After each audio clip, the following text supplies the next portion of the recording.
James Paxton to the IL is just one of an absolute plethora of roster moves made by the Boston Red Sox on Monday.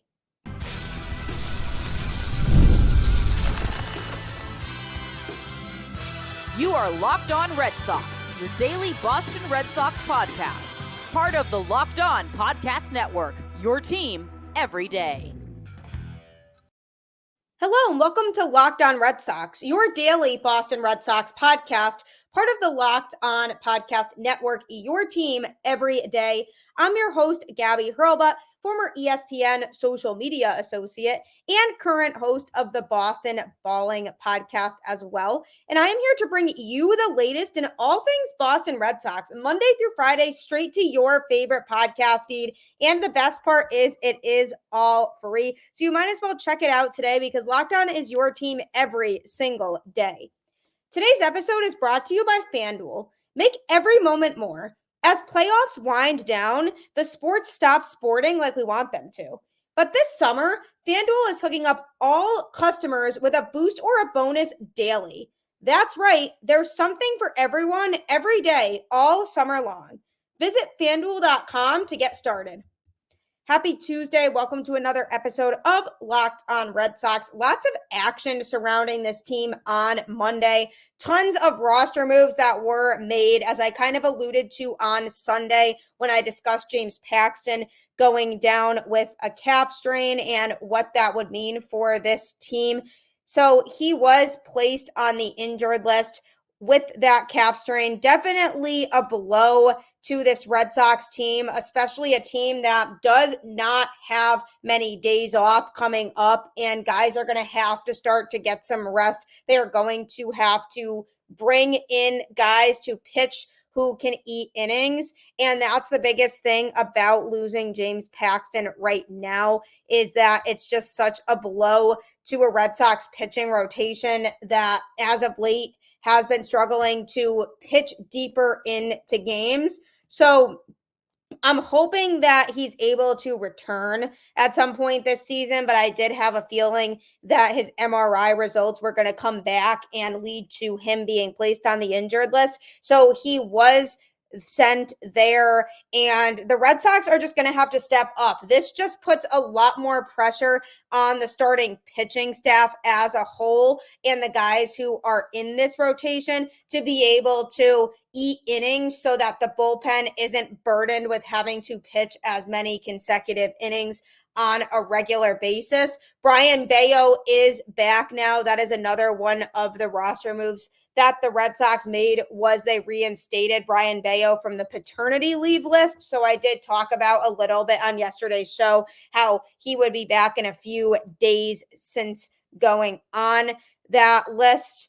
So he is back in the rotation, which is great from the standpoint of the Red Sox literally just needing arms. But from the standpoint of being able to eat innings, that is just not something that Bello has been able to do very effectively this season. And we haven't seen a lot of starts from him overall this year that have involved him being able to pitch deep into games. So I'm hoping that that can change as the season progresses here, because the Red Sox need innings, they need arms. And Bello is somebody who used to be very reliable in seasons past, but just has not been as reliable this year. So I'm hoping that him being back in the rotation now from the paternity leave list, he can come back and just be able to go out there and take care of business. Nick Pivetta is scheduled to start this week. He missed his last start because the Red Sox felt like he needed work.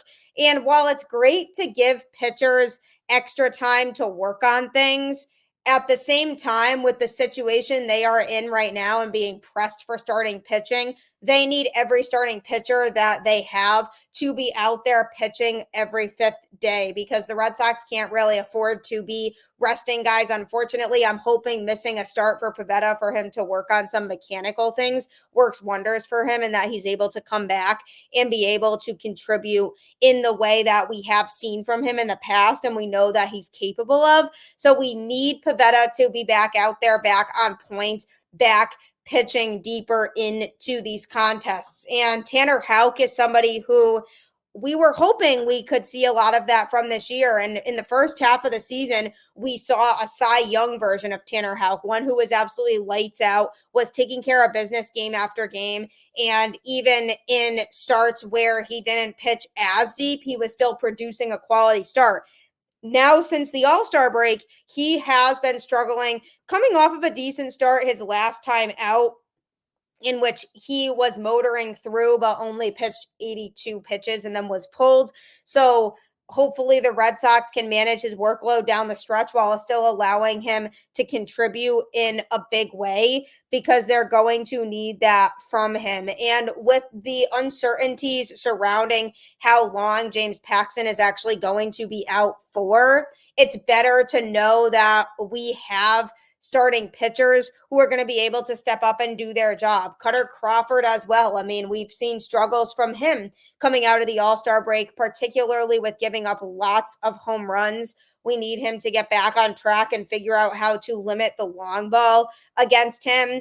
And I'm hoping Andrew Bailey can work with these guys. This is a big test for Bailey, if it wasn't already was, being his first year in the organization, showcasing what he can do to make this pitching staff as successful as possible and really develop each of these guys, catering to their strength. This upcoming stretch is so important for Bailey because of the fact that they now are down a key starter in Paxton. What can he do to get these guys back on track to what we saw in the first half with a dominant starting rotation that was clicking on all cylinders? Because we have yet to see that in the second half, and James Paxton being down is certainly unfortunate, but good to have Brayan Bello back. Cooper Criswell hopefully will be back soon from the COVID-19 related injured list, so that's a positive for this Red Sox team.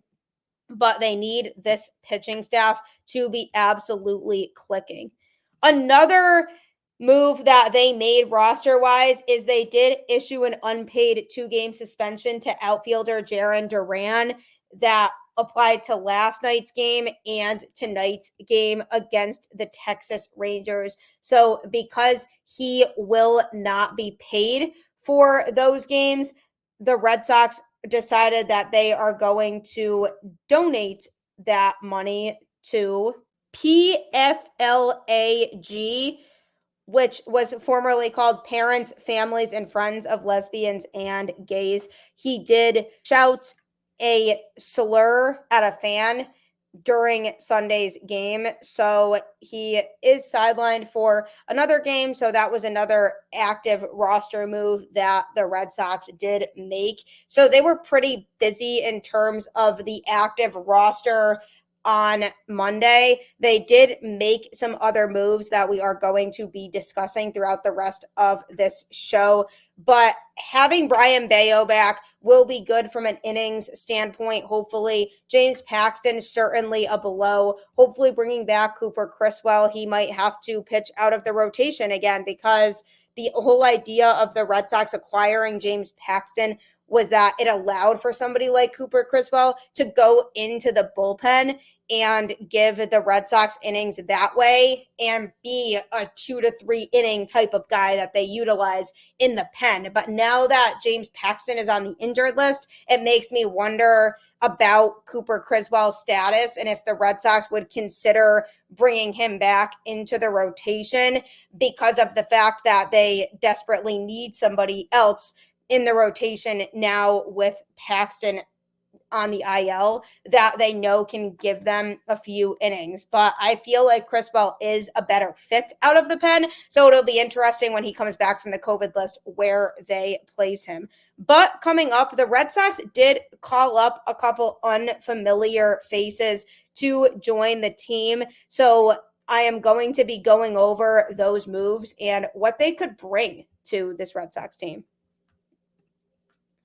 Are you taking that dream vacation this summer but dreading the cost? With Ibotta, you get cash back on all of your purchases, so you can spend more time making memories this summer and less time dreaming about them. Ibotta is a free app that lets you earn cash back every time you shop. earn on hundreds of items from groceries to beauty supplies, even toys, so you can make sure you're beating inflation no matter what you're purchasing. The average Ibotta user earns $256 per year. That could cover the cost of an entire shopping trip, that flight you've been eyeing, or the fancy dinner you've been craving. Right now, Ibotta is offering our listeners $5 just for trying it by using the code LOCKEDONMLB when you register. Just go to the App Store or Google Play Store and download the free Ibotta app to start earning cash back and use code LOCKEDONMLB. That's IBOTTA in the Google Play or App Store and use code LOCKEDONMLB. Ibotta is a great way to start earning rather than feeling like you're just spending. So I highly encourage on getting that today because it could change your life, really. And another thing that could change your life is FanDuel. I love sports. I love them so much. I never want them to stop. But as the playoffs wind down, we get fewer games. And the sports aren't sportsing like I want them to. But FanDuel lets me keep the sports going whenever I want. All I have to do is open the app and dream up bets anytime I'm in the mood. And this summer, FanDuel is hooking up all customers with a boost or a bonus daily. That's right, there's something for everyone every day, all summer long. So head over to FanDuel.com and start making the most out of your summer. FanDuel, official sports betting partner of Major League Baseball. FanDuel is a great way to earn money instantly, so there's no reason you shouldn't check it out, so might as well do that. Thank you for making Locked On Red Sox your first listen today. For your second listen, enjoy the Locked On MLB podcast. Host Paul Sullivan, aka Sully, is here daily to provide national expertise with his trademark humor to help you get ready for the MLB playoffs here in the dog days of summer. Prepare for the Fall Classic with Sully, who has it all covered every single day on Locked On MLB, available on YouTube or wherever you get your podcasts. Part of the Locked On Podcast Network, your team every day. Sully is really funny and also super knowledgeable about baseball, so I highly recommend you check out his show today.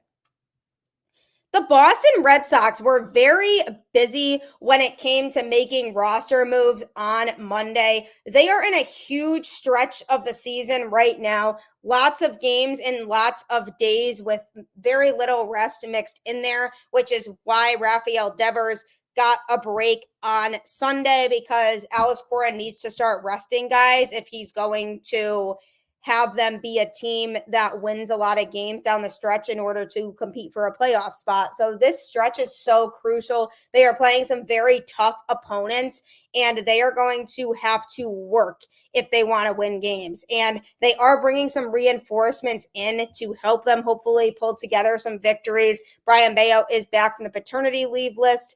As I mentioned, James Paxton going on the 15-day injured list. That naturally does mean they do have to replace him. So they did recall left-handed pitcher Bailey Horn from AAA Worcester. Now, this season, he has a record of 1-1 with a 6.39 ERA over 9 games pitched, 12.2 total innings. He has recorded 10 strikeouts in that time. In his last 7 games, he has an ERA of 7.88 with 8 innings pitched. He's given up 7 earned runs in those games with 4 walks and 7 strikeouts. In the last 15 games, 6.39 ERA, and he has given up 9 earned runs and 6 walks to go with 10 strikeouts. So he absolutely does need to cut down on the walks. That is something who has been giving him a tough time this year. So just to give you a little background on Horn, he is the 60th player in Auburn history to make it to Major League Baseball. And he was the 9th former Tiger to be called up to the big league since the beginning of the 2020 season. He was a 2-year member of the Tigers from 2019 to 20, turning in a 7-2 record with a 4.70 ERA in 21 appearances and 8 starts in his Auburn career. He struck out 55 batters in 51.2 innings. He played a pivotal role in Auburn's 2019 postseason run that culminated in the program's first College World Series appearance in 22 years. Prior to the abrupt ending of the 2020 season, he was 3-1 with a 2.08 ERA and struck out 27 batters in 17.1 innings. He was then a fifth-round pick of the Chicago White Sox in 2020, and he's made 120 professional appearances over 4 minor league seasons. He is used primarily as a reliever and has logged 13 wins with 8 saves and has 255 strikeouts in 200 innings. He did make an appearance up in the majors for Boston already this season. He was acquired by the Red Sox on April 30th in exchange for cash considerations and was pitching well overall in Worcester. So the Red Sox feel like he deserves another chance up in the majors, and I am intrigued to see how he's able to perform when he's back up here. The Red Sox need the reinforcements, and they are in the mode now where the worst thing that happens is somebody just gets called up and they are not that reliable. And this could end up being the case with Horn. Hopefully not. Hopefully he's able to get himself on track and get locked in and be able to pitch well for a Boston Red Sox team that desperately needs pitching reinforcement. So I'm looking to see more of a positive performance from him than we saw when he was called up previously, and he did struggle for the Red Sox. So I'm excited to see how he's able to perform in this round back up from AAA. The Red Sox also optioned left-handed pitcher Brennan Bernardino and right-handed pitcher Brad Keller to Worcester following Sunday's game against the Astros. Bernardino struggled a lot in that game, and he has been struggling in general this year. He used to be very reliable for this Boston Red Sox team, but this season he has struggled to record outs. He struggled with his command. His velocity has been down a little bit, and it's definitely something that I'm interested in seeing if he's able to fix when he's down in Worcester, or if he's just getting to the point now where he just really doesn't have it anymore. I think the Red Sox will be able to figure that out once he spends some time back down in AAA. So that was a good move. I actually said after the game on Sunday that I hope he does get sent down to AAA because he definitely does need the work down there. Brad Keller, also another one. He's been up and down. He's had some days where he's looked good for the Boston Red Sox, other days where he struggled, but he is a little bit inconsistent. So I think some more work in Worcester could pay dividends for him as he looks to try to get himself back on track, because who knows, the Red Sox might need him again at some point in the majors this season with all the injuries they've had to their pitching staff this year. So that's another guy who I'm hoping just gets some reps in Worcester and is able to eventually come back and contribute. They also DFA'd Jamie Westbrook. Not totally surprising. He had been called back down to AAA, and Nick Sogard got called up to get his opportunity. There isn't really a place for Jamie Westbrook on this team anymore. Unfortunately, the Red Sox have a plethora of infield prospects in their system, as well as an outfield currently that's really crowded at the major league level. So there wasn't really a space anymore for Westbrook on the team. So it definitely makes sense to me that Westbrook was somebody who just got DFA'd altogether. I do feel badly for him. I don't know that he'll get claimed because he has never really been able to make it to the major leagues and stay up there and succeed. The Red Sox gave him a chance this year. He wasn't cutting it. He just unfortunately is not good enough to be playing in the majors. So likely he'll go unclaimed, which means he then will likely just end up going back to AAA for the Red Sox. So I feel badly for him, but he's just a career minor leaguer at this point, really. So I wasn't surprised to see his name flashing across the screen when I saw all the roster moves. So I'm wishing him the absolute best of luck, but I'm not very confident in his ability to get an opportunity elsewhere. And the Red Sox also decided to give a couple other players a chance. They selected right-handed pitcher Chase Shugart and catcher/infielder Mickey Gasper from Worcester. Chase Shugart was drafted by the Red Sox in the 12th round of the 2018 draft. He went undrafted out of high school and pitched out of the Texas bullpen for 2 college seasons before moving into the rotation for his junior year. And his stuff unexpectedly ticked way up after he signed in 2018. which likely surprised even the Red Sox organization, but he only pitched in short stints after increased spring workload and Texas's run to the College World Series. He ended up getting suspended for 50 games at the outset of the 2019 season for a second failed drug test, participated in the Fall Instructional League in 2018, 2019, and 2020. He underwent a procedure on his knee in about May 2020. While he did not miss any time because of the procedure due to the canceled season, he didn't pitch at Fall Instructs as a result of it, but he did participate in the 2022 winter warm-up and moved into a bullpen role that year. He pitched briefly in the Dominican Republic in the 2022-23 offseason, but was released early on to make room for other players on the roster, and then received a non-roster invitation to MLB spring training in 2023. He projects as a solid organizational depth arm for the Red Sox. He has the ceiling of an emergency major league depth reliever. His fastball and curveball are the pitches with the most potential for him. He's athletic and his delivery is very good, but he does lack consistency and may not miss many bats against major league hitters. So he does need to work a little bit on his command and being able to be more consistent and developing another pitch. But this season in the minors, he has a 4-2 record and a 4.98 ERA in 28 games played. He has pitched 59.2 innings in the minors, giving up 57 hits and 33 earned runs. Only 6 home runs, though. He does not give up the long ball a lot, which is very promising considering what Cutter Crawford and other Red Sox starters have done this year. 29 walks and a batting average against of 251 with 71 strikeouts. So he's very average, definitely could be a depth piece in the majors. So I'm hoping to see him go out there and be able to be a big piece for this Red Sox team because they absolutely need that at right about now. Mickey Gasper also was called up. He actually just won International League Player of the Week. So good timing for him. He's somebody who was actually drafted by the Yankees in the 27th round of the 2018 draft and then was selected by the Red Sox in the minor league phase of the Rule 5 draft on December 2023. He went to Bryant, but he's local. He's originally from Merrimack, New Hampshire, although his family is from New Jersey, and he did unfortunately grow up a Yankees fan, but hopefully he's converted by now.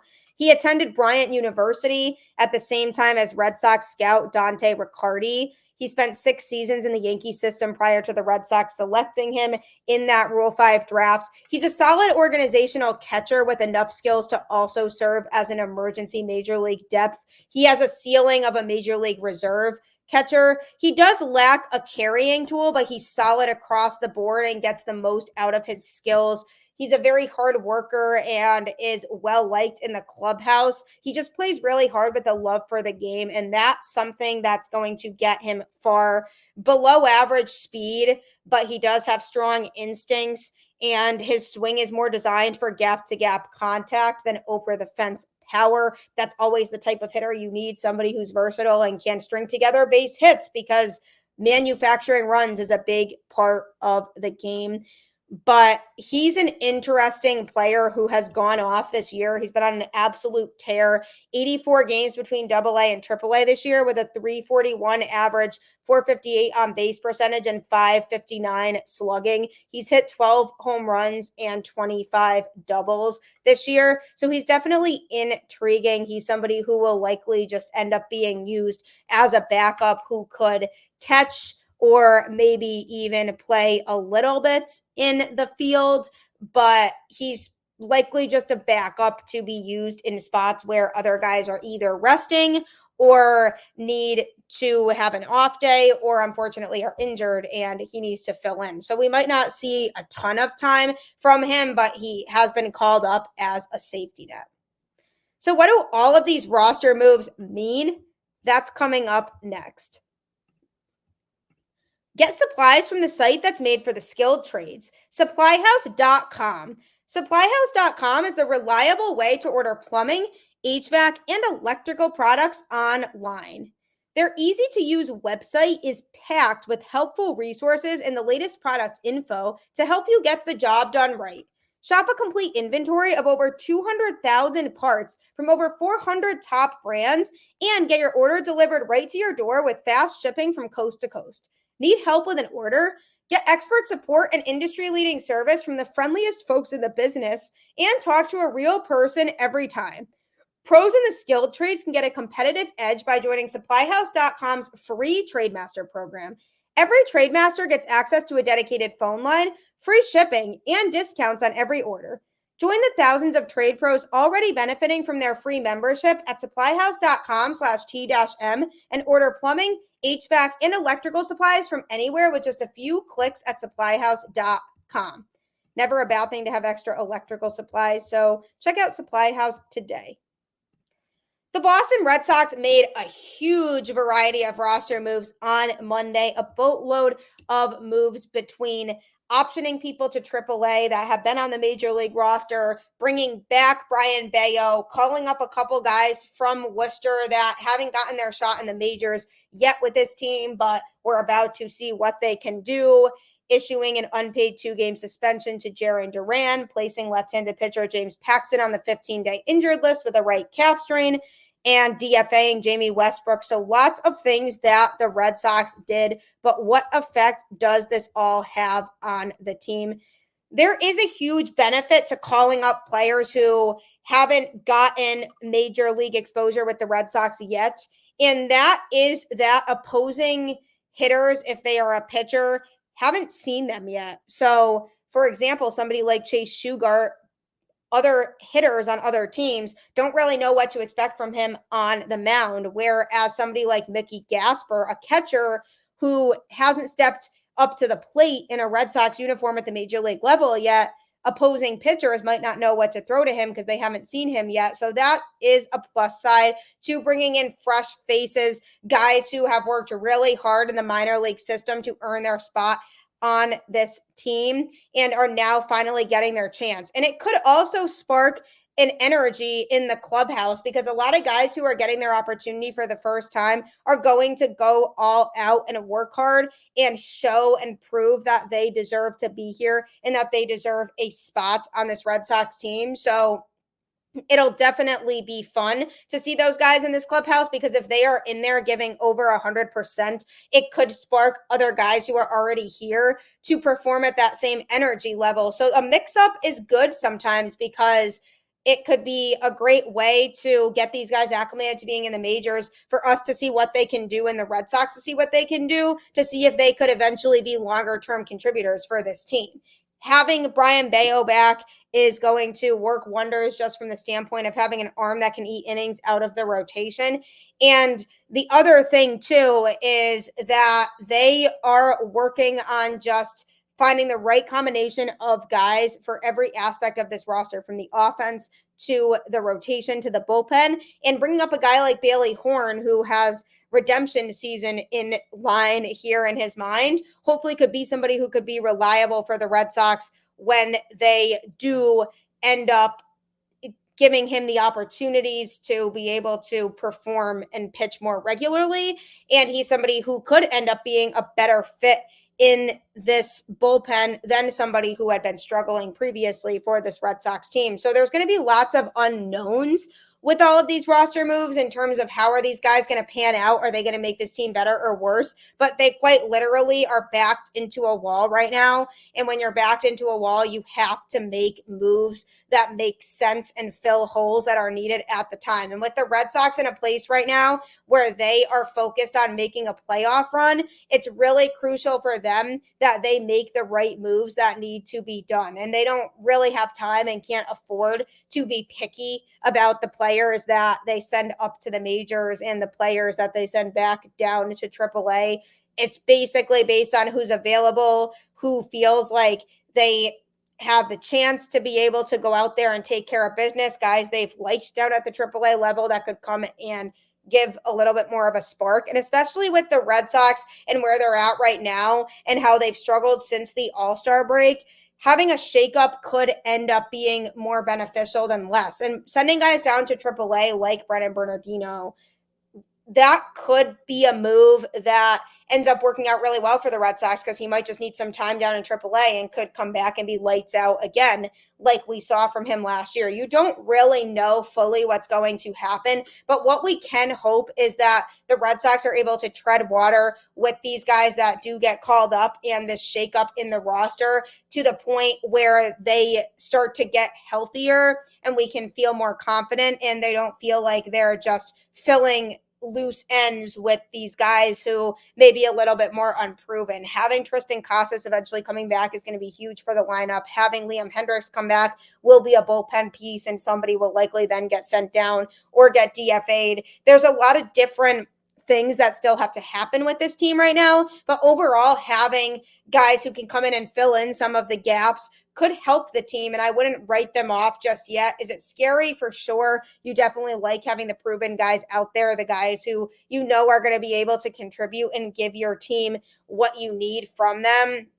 But with the fact that guys are going to need to start resting, the Red Sox need to be creative with their moves. So I'm excited to see what some of these guys can do who haven't really gotten as much or any exposure to the major leagues, see if they can showcase their strengths on a team that's desperately looking for players with strengths and looking to shape out their future of the franchise too, and seeing who could be a part of that future. And if these guys come up to the majors and they shine and they are going out there and stringing together hits and showing that they can be successful like it was with Willie or Abreu, that's key for the Red Sox. And when you're looking at this team right now and the fact that they had to suspend Jarren Duran for 2 games because the Red Sox suspended him and not Major League Baseball, they can replace his spot on the roster.